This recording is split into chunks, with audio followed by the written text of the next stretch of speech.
Assalamualaikum warahmatullahi wabarakatuh. Perkenalkan, nama saya Yuni Sandra, NIM 1901414655. Baiklah, di sini saya akan menyelesaikan ujian akhir semester dari dosen pengampu Diana Pramesti MPD dengan mata kuliah Materi dan Pembelajaran IPS. Baiklah, di sini saya ingin menjelaskan salah satu materi yang ada pada kelas 4 SD semester 1, yaitu yang berjudul Sumber Daya Alam. Nah, sebelum memasuki materi tersebut, apa sih yang dimaksud dengan sumber daya alam? Jadi di sini saya akan menjelaskan terlebih dahulu apa pengertian sumber daya alam. Nah, jadi sumber daya alam merupakan segala sesuatu sumbernya yang berasal dari alam dan dimanfaatkan oleh manusia untuk mencukupi kebutuhan dan keberlangsungan hidupnya. Adapun manfaat sumber daya alam bagi kebutuhan manusia baik berupa pangan, sandang maupun papan.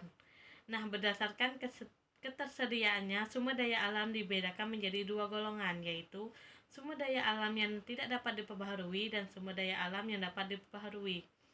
Baiklah, di sini saya akan menjelaskan perbedaan antara sumber daya alam yang tidak dapat diperbaharui dan sumber daya alam yang dapat diperbaharui.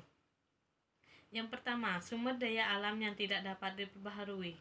Sumber daya alam yang tidak dapat diperbaharui adalah sumber daya alam yang akan habis dan proses pembentukannya memerlukan waktu yang sangat lama. Adapun contohnya seperti gas alam, minyak bumi, emas, intan, dan lainnya. Nah, yang kedua, sumber daya alam yang dapat diperbaharui. Sumber daya alam yang dapat diperbaharui adalah sumber daya alam yang dapat dihasilkan kembali.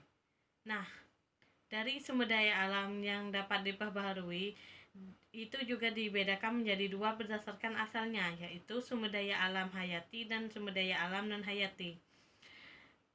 Berdasarkan asalnya, sumber daya alam non-hayati adalah sumber daya alam yang bukan berasal dari makhluk hidup.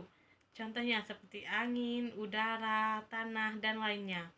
Sedangkan sumber daya alam hayati merupakan kebalikan dari sumber daya alam non-hayati, yaitu sumber daya alam yang berasal dari makhluk hidup seperti hewan, tumbuhan, dan lain-lainnya. Nah, tetapi meskipun sumber daya alam tersebut dapat diperbaharui, tetapi tidak menutup kemungkinan sumber daya alam tersebut juga bisa habis.